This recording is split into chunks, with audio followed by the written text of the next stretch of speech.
فرزند زہرا یہ حالات برے ہیں۔ کاشانہ بصیرت ایک ایسا مکمل یوٹیوب چینل جس پر محروم بصارت کے لیے بالخصوص اور تمام افراد کے لیے بالعموم سینکڑوں کی تعداد میں اسلامی کتب دستیاب ہیں۔ لہذا گزارش ہے کہ آپ اپنی ذمہ داری نبھاتے ہوئے کاشانہ بصیرت کو سبسکرائب کرنے کے ساتھ ساتھ بیل آئیکن کو پریس کیجیے تاکہ آپ علم کے حصول کے ساتھ ساتھ مذہب اہل بیت کی اشاعت میں بھی اہم کردار ادا کرتے رہیں۔ کاشانہ بصیرت۔ فرزند زہرا یہ حالات برے ہیں۔ بسم اللہ الرحمن الرحیم۔ السلام علیکم۔ یہ کتاب آپ کے لیے کاشانہ بصیرت کی یوٹیوب چینل کی جانب سے ریکارڈ کی جا رہی ہے۔ نام کتاب برزخ کا سفر نامہ، تالیف نعمت اللہ صالحی حاجی آبادی۔ اب ہم کتاب کا پارٹ نمبر 18 پڑھیں گے۔ تیسرا باب وادی برہوت سے قیامت تک، صفحہ نمبر 278۔ ہیڈنگ ہے چاہے بلوط کی خصوصیات۔ چاہے بلوط میں داخل ہو کر اس کے اندر کی جو کیفیت میں نے ملاحظہ کی، اس کی تفصیل کچھ اس طرح سے ہے۔ اس کنویں کی اندرونی حالت عجیب و غریب تھی۔ اس کی تہ اتنی وسیع تھی کہ انسان کو معلوم ہوتا تھا کہ یہ کوئی کنواں نہیں ہے، بلکہ جب انسان اوپر دیکھتا تھا تو معلوم ہوتا تھا کہ وہ کنویں کے اندر ہے۔ بلوط میں میرا پہلا دن عالم برزخ کا میرا سب سے مشکل اور سخت دن تھا۔ رات کا اندھیرا چھا جانے کے بعد ہمیں اس کنویں سے نکال کر ان قبرستانوں میں جانے کی اجازت دے دی گئی جہاں پر ہمارے جسم دفن تھے۔ بلوط کے رہنے والے ہر آدمی کے ساتھ عذاب دینے والے چند سپاہی اور ان کے اپنے ہمسفر کردار بھی ان کے ہمراہ تھے۔ ہم برہوت سے چند لمحوں میں اپنے اپنے قبرستان پہنچ گئے، حالانکہ ہمیں قبرستان سے برہوت تک پہنچنے تک کئی مہینوں کا عرصہ لگا تھا۔ ہر ایک اپنی اپنی قبر پر بیٹھ گیا۔ قبرستان میں گورکنوں کے سوا کوئی اور شخص موجود نہ تھا۔ صرف ایک بوڑھی عورت اپنے بیٹے کی قبر پر بیٹھی گریہ کر رہی تھی۔ اس خوفناک تاریکی میں اسے کوئی ڈر نہیں لگ رہا تھا۔ جہاں وہ بوڑھی عورت بیٹھی ہوئی تھی میں نے اس مقام کی طرف دیکھا تو وہاں پر اس کا بیٹا موجود نہیں تھا۔ اس سے مجھے پتہ چل گیا کہ وہ یا تو کوئی نیک انسان تھا یا پھر عام انسان تھا، کیونکہ اگر وہ گناہ گار یا کافر ہوتا تو اس کی روح اس کی قبر پر ضرور موجود ہوتی۔ میں نے اس بوڑھی عورت کو یہ اچھی خبر سنانے کی بہت کوشش کی کہ اس کا بیٹا نیک لوگوں میں سے ہے، تم اس کی فکر نہ کرو، لیکن مجھے کامیابی نصیب نہ ہوئی۔ وہ نہ تو مجھے دیکھ سکتی تھی اور نہ میری آواز سن سکتی تھی۔ قبرستان میں آ کر لگ رہا تھا جیسے ہم جنت میں آ گئے ہوں، کیونکہ اس سے ہمیں چند گھنٹوں کے لیے ہی صحیح بلوط کے عذاب سے نجات تو مل گئی تھی۔ کتاب کا حوالہ ہے ہر انسان کی روح اپنی قبر میں داخل ہو کر اپنے جسم کی حالت مشاہدہ کر سکتی ہے۔ اگلے دن صبح ہوتے ہی عذاب کے سپاہی آ گئے اور مجھے بلوط کی جانب اڑا کر لے گئے۔ کچھ ہی دیر بعد میں بلوط کنویں میں تھا۔ یہاں پر ہر روز صبح اور شام کے وقت تمام گناہ گاروں کو ایک جگہ اکٹھا کیا جاتا ہے، جہاں پر اس کنویں کی ایک دیوار پھٹتی ہے اور جہنم کی آتش فشاں سے بھی خوفناک آگ کا نظارہ کرایا جاتا ہے۔ یہ حرارت اتنی شدید ہوتی کہ ہمیں اس کی گرمی محسوس ہوتی۔ ہم پریشان ہو کر ایک دوسرے سے پوچھتے ہیں کہیں ہمیں بھی اسی وقت تو جہنم کی آگ میں تو نہیں ڈالا جا رہا۔ عذاب کا سپاہی ہر شخص کے سرہانے کھڑا ہو کر چیخ کر کہتا ہے، اے روز قیامت کو جھٹلانے والو، اے پیغمبروں اور اماموں کو جھٹلانے والو، اے آخرت کے حساب و کتاب اور روز قیامت کی تکذیب کرنے والو، اے جنت و دوزخ کو افسانوی چیزیں سمجھنے والو، اے شیطان کے سے فریب کھا کر اس کا تابع محمل بن جانے والو، اہل دیانت داروں کا مذاق اڑانے والوں اور انہیں طنز کا نشانہ بنانے والوں، لو موت کے بعد اپنے مقام کا خوب اچھی طرح سے نظارہ کر لو۔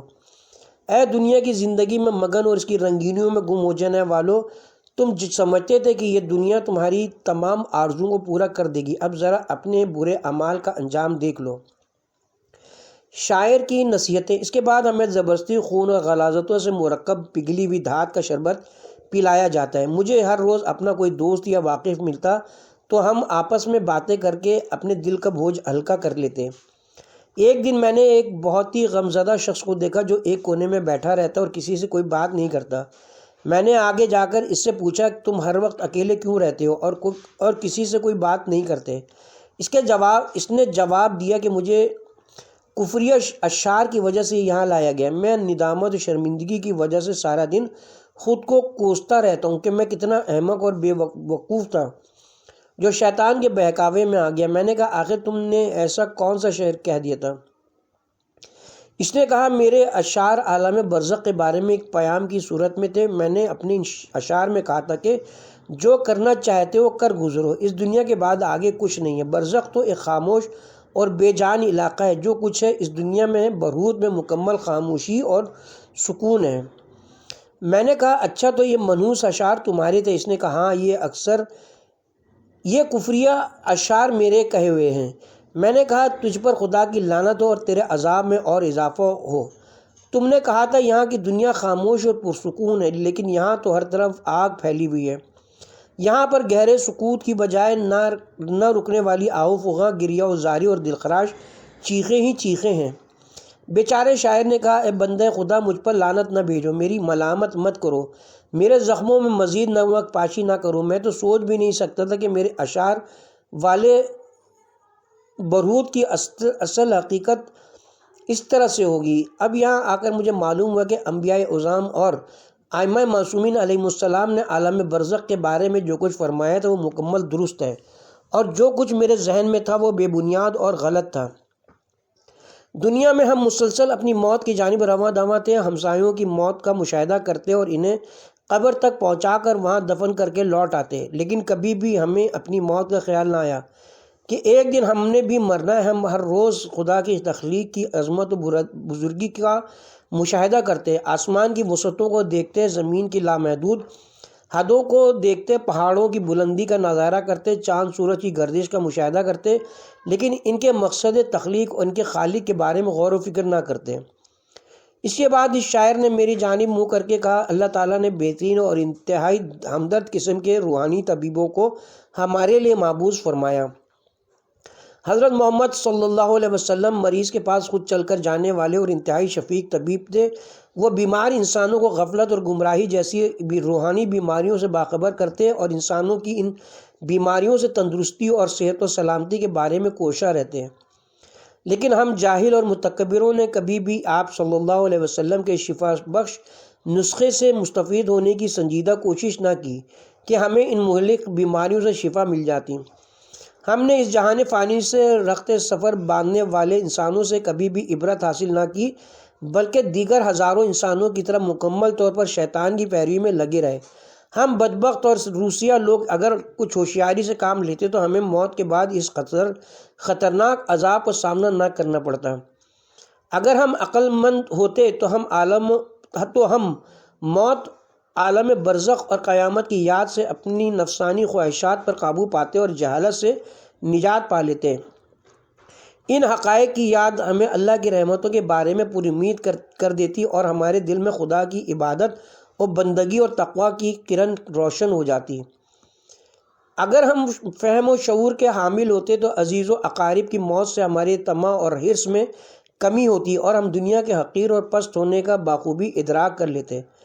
اگر ہم سمجھدار انسان ہوتے تو ہمارے ماں باپ اور دیگر رشتہ داروں کی موت ہماری عبرت کا باعث بنتی اور ہم برے کاموں سے باز آ جاتے، لیکن ہم ان حیوانوں جیسے نادانوں کا ہم و غم صرف اور صرف اپنا پیٹ تھا۔ ہم موت کی یاد سے قطعی غافل تھے اور آخرکار ہم نے خود اپنے ہاتھوں سے اپنے آپ کو ہلاکت و تباہی سے دوچار کر دیا۔ اب ہمارے مقدر میں خدا تعالیٰ، فرشتوں، رسولوں اور اماموں اور عام انسانوں کے سامنے ذلت و رسوائی ہے۔ اب ہمیں کسی اور کو لعنت و ملامت کرنے کا حق نہیں ہے، کیونکہ یہ سب کچھ تو ہمارا اپنا کیا دھرا ہے۔ شاعر کے ساتھ میری گفتگو شام ہونے تک جاری رہی۔ شام ہوتے ہی ہمارے عذاب یعنی آگ میں پھینکے جانے کا وقت قریب آنے والا تھا۔ بلہوت میں جب ہمیں بھوک لگتی تو ہم مجبوراً اپنے بڑے اور موٹے ہونٹوں کو قینچی سے کاٹ کر اپنی بھوک مٹاتے ہیں۔ قینچی ہر وقت ہمارے پاس ہمارے ہاتھ میں موجود رہتی ہے۔ اس کی اصل حقیقت یہ کہ بے دین لوگوں کا ضمیر مر جاتا ہے اور وہ ہر برائی کو انجام دیتے ہیں، حرام مال حرام کھاتے ہیں، اور یہ سب کچھ لقمہ حرام کا ہی اثر ہے، کیونکہ حلال روزی کھانے والا کبھی بھی گمراہی کی طرف نہیں جا سکتا۔ ایک جنتی دوست سے ملاقات۔ دن، مہینے اور سال گزرتے جا رہے تھے اور ہر صبح و شام ہمیں آگ کے حوالے کر دیا جاتا۔ یہ سلسلہ جاری تھا کہ ایک دن جب ہمیں آگ میں ڈال دیا گیا تو عذاب کے 2 فرشتے میرے قریب آئے۔ پہلے تو میں انہیں دیکھ کر ڈر گیا اور دل میں کہا کہ لگتا ہے یہ مجھے کسی نئے عذاب میں گرفتار کرنے کے لیے آئے ہیں، لیکن ان میں سے ایک نے کہا ہم تمہیں اس کنویں سے باہر لے جانے کے لیے آئے ہیں۔ یہ خوشخبری سن کر میں بہت خوش ہوا۔ میں نے اپنے آپ سے کہا شاید میری بیوی یا بچوں نے میرے لیے کوئی اہم نیک کام انجام دے کر اس کا ثواب مجھے ہدیہ کر دیا، جس کی وجہ سے مجھے عذاب سے رہائی نصیب ہوئی ہے۔ یہ سوچتے ہوئے میں نے پرواز کرتے ہوئے کنویں سے باہر آ گیا۔ اس موقع پر کردار میرے ساتھ نہیں تھا۔ یہ دوسرا موقع تھا جب کردار کے بغیر سفر کر رہا تھا اور اس پر مجھے بہت خوشی ہو رہی تھی۔ کنویں سے باہر آ کر میں نے دیکھا کہ 2 انتہائی حسین و جمیل فرشتے جو بہت خوشبودار، خوش لباس اور خوش آمدید کہنے والے تھے وہاں کھڑے ہوئے ہیں۔ کئی سال کے عذاب اور بدبو برداشت کرنے کے بعد ان خوبصورت اور معطر فرشتوں کو دیکھ کر میرا گمان یقین میں بدل گیا کہ میری بیوی، بچوں یا رشتہ داروں نے میرے لیے ضرور کوئی انتہائی نیک عمل انجام دیا ہے۔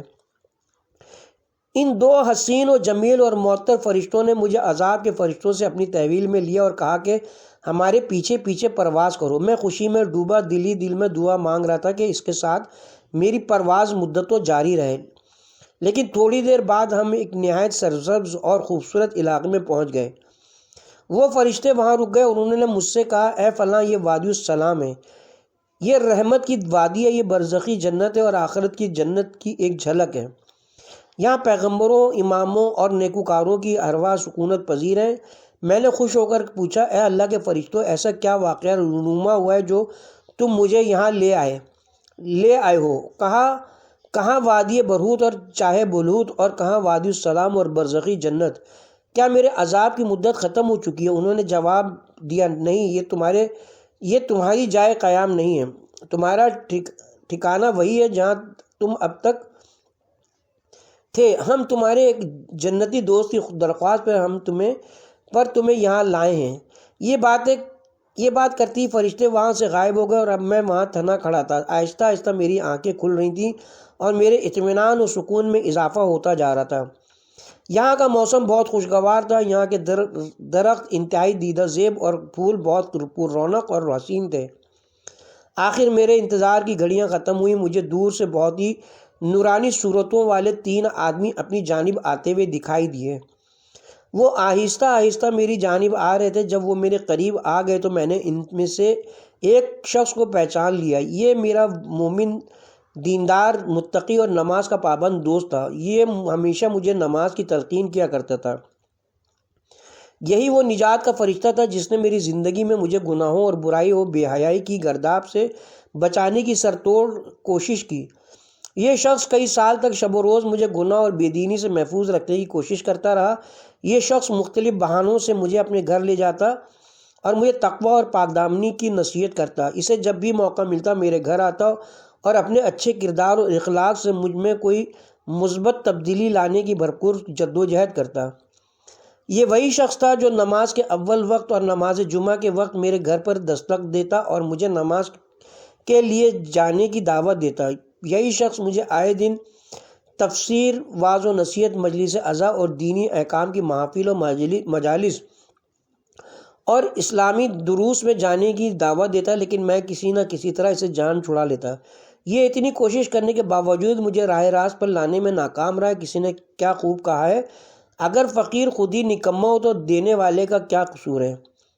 دنیاوی لذتوں اور بے حیا عورتوں کے ساتھ غیر معمولی لگاؤ میری رگ اور خون میں رچ بس چکا تھا۔ میں نے زندگی میں ایک بار بھی اس کی حکمت بھری باتوں کی طرف توجہ دینے کی زحمت گوارا نہ کی۔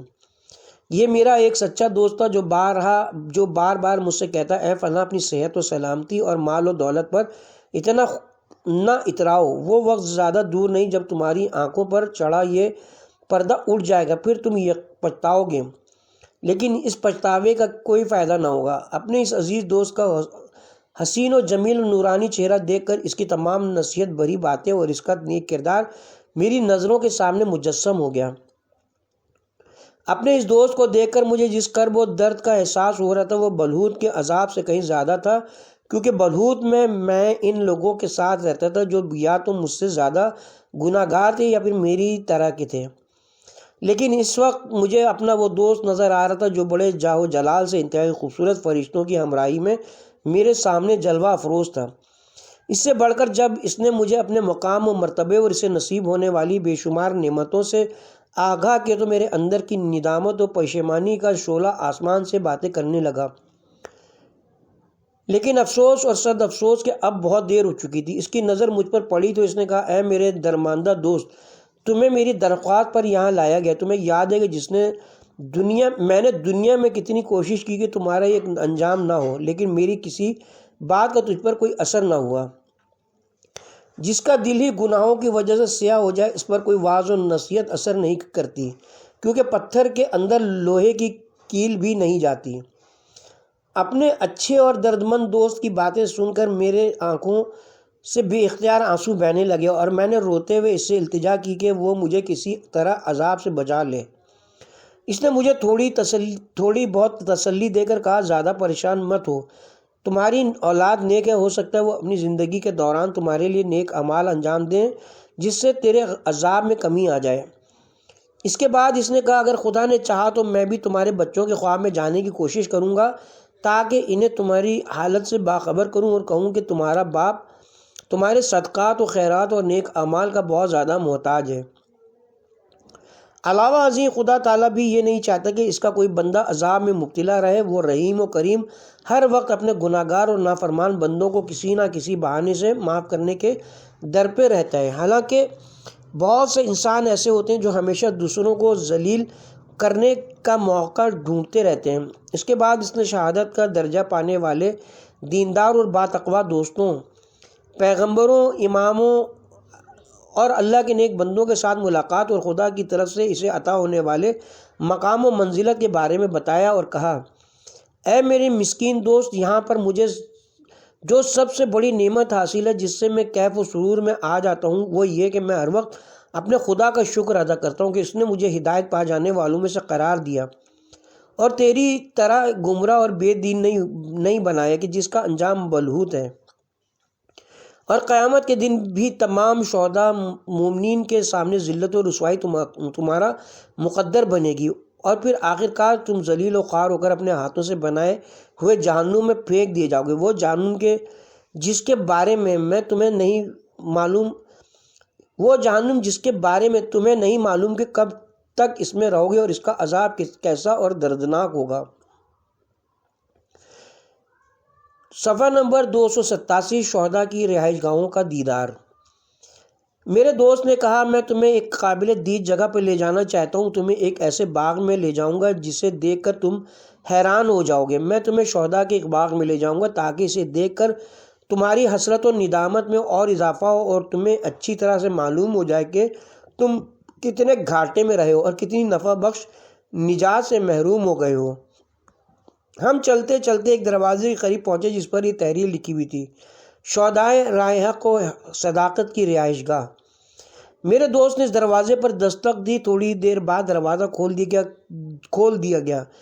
کیسا خوبصورت محل تھا، طرح طرح کی نعمتیں پھیلی ہوئی تھی، مجھے آسمان سے باتیں کرتے ہوئے عظیم الشان محلات دکھائی دے رہے تھے۔ یہ جگہ واقعی دیکھنے کے قابل تھی۔ دروازہ کھولنے والا ایک انتہائی خوبصورت نوجوان تھا جس کے سامنے 14ویں کے چاند کی خوبصورتی بھی مان تھی۔ اس نے میرے دوست کو دیکھا تو بڑے احترام سے اسے سلام کیا اور خوش آمدید کہا۔ جب میں نے ایک جانب نظر دوڑائی تو مجھے آسمان و زمین سے زیادہ وسیع و عریض باغ نظر آیا۔ سورہ آل عمران آیت نمبر 133۔ جہاں تک نظر جا سکتی تھی درخت، سبزہ و گل اور پھلدار درخت نظر آ رہے تھے جن پر انواع و اقسام کے رنگا رنگ ایسے پھل نظر آ رہے تھے جن کی مثال میں نے آج تک دنیا میں نہ دیکھی تھی۔ وہاں پر بہت سے دریا اور نہریں بہہ رہی تھیں۔ بعض دریاؤں اور نہروں میں آنکھ کہ آنسو سے بھی زیادہ صاف اور شفاف لذیذ پانی بہہ رہا تھا، بعض میں دودھ، کچھ میں جنت کی پاک شراب اور کچھ میں صاف شفاف خالص شہد رواں دواں تھا۔ یہ تمام نہریں اور دریا بڑی دلکش آواز میں ان درختوں کے نیچے بہہ رہے تھے۔ سورہ محمد آیت نمبر 14۔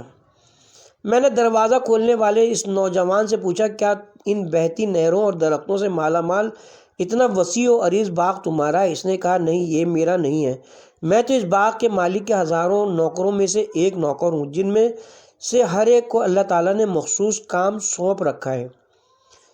سورہ طور آیت نمبر 24۔ میں نے کہا، تو پھر اس باغ کا مالک کون ہے اور اس نے دنیا میں ایسا کون سا نیک اور قیمتی عمل انجام دیا ہے جس پر اسے اتنی عظیم نعمتوں سے نوازا گیا؟ اس نے کہا، اس باغ کے مالک نے دنیا میں اپنے پروردگار سے ایسی تجارت کی ہے کہ جس کے نفع میں اسے یہ عظیم الشان باغ نصیب ہوا ہے۔ اس نے دنیا میں اپنی سب سے بہترین اور پیاری چیز فروخت کے لیے پیش کی اور کسی نے اسے پسند کر کے خرید لیا۔ اس کی چیز بہت قیمتی تھی۔ یہ باغ اور یہ نعمات اس بیش بہا چیز کی قیمت کا ایک حصہ ہے۔ میں نے کہا، وہ قیمتی چیز کیا تھی جسے اس نے فروخت کے لیے پیش کیا اور وہ خریدنے والا کون تھا؟ اس نے کہا، اس باغ کا مالک ایک شہید ہے جس نے میدان جنگ پر جا کر جنگ میں حصہ لیا۔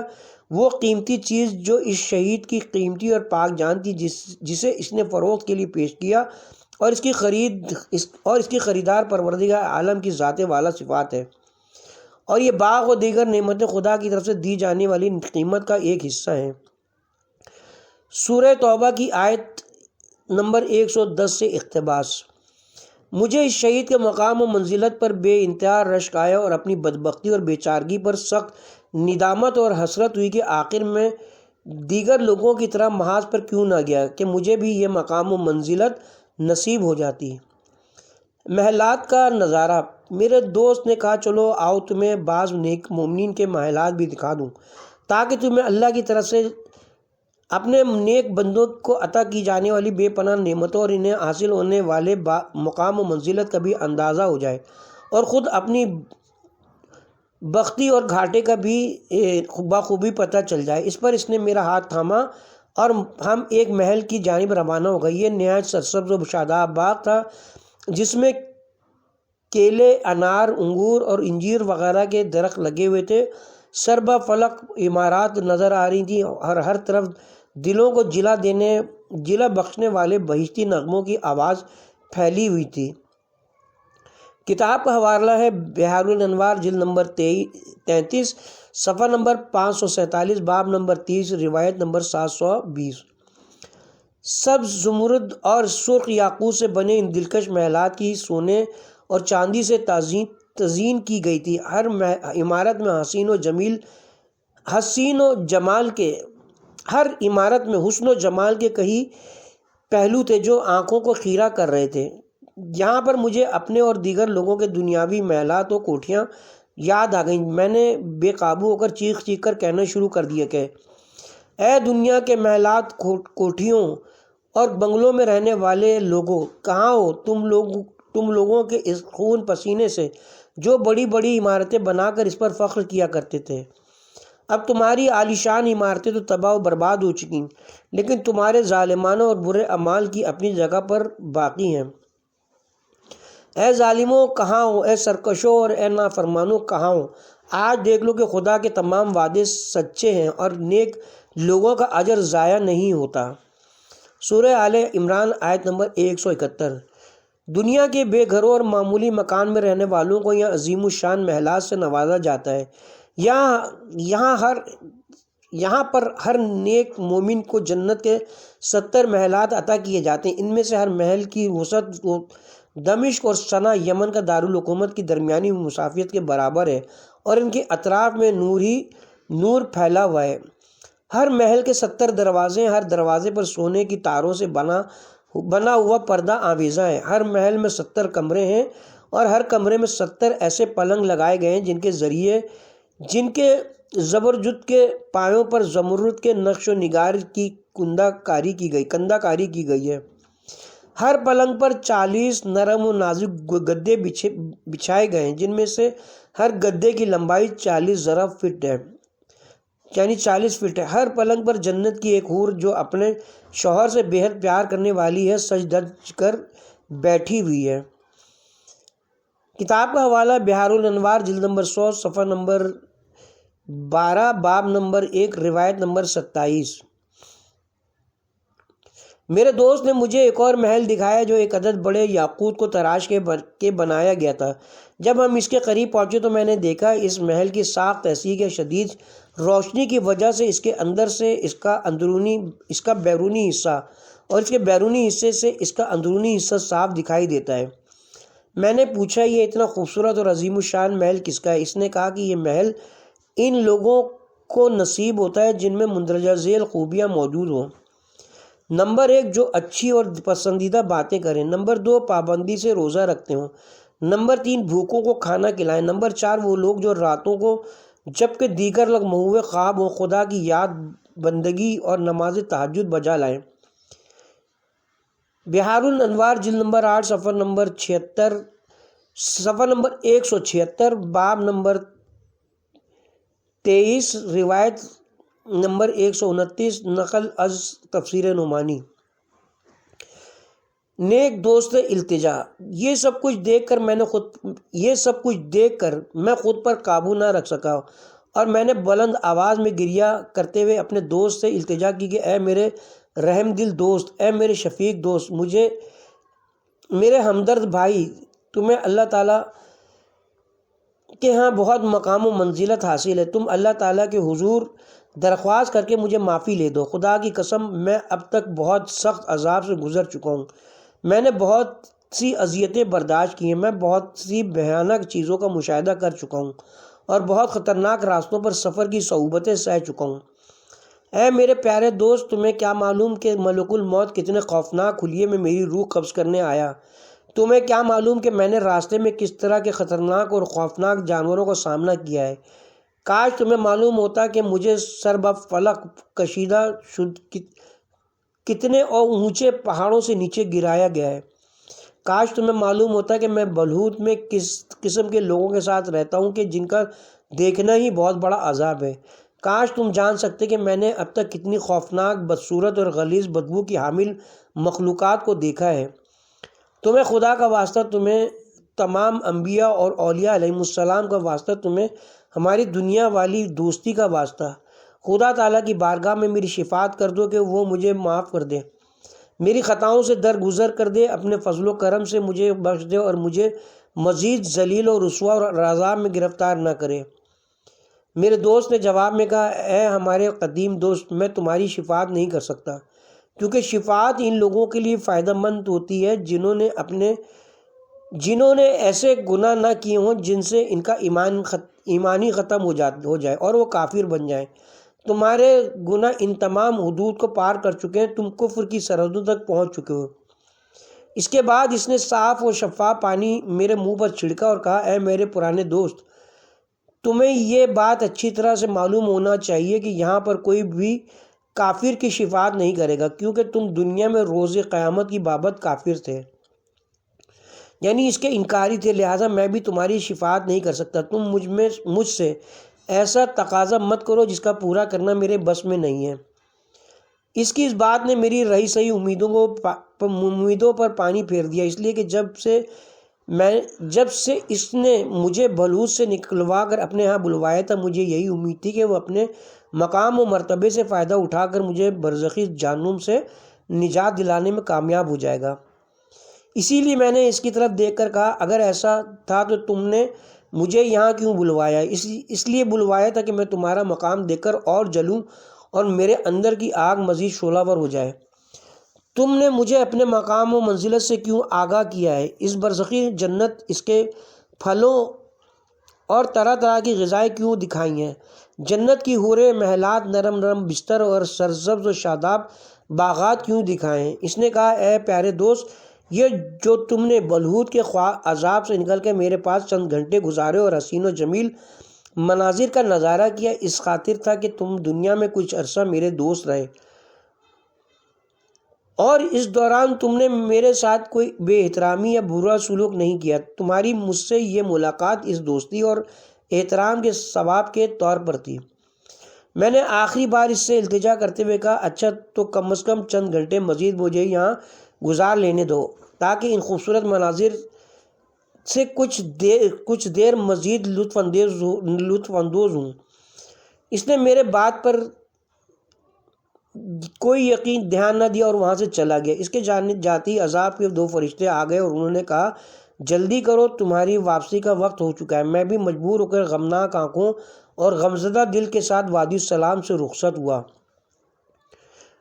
اور اپنے عذاب کی جگہ یعنی چاہے بلہوت واپس آ گیا۔ اس وقت میرے اندر کا غم و اندو دنیا کی ہر آگ سے زیادہ جلا دینے والا تھا۔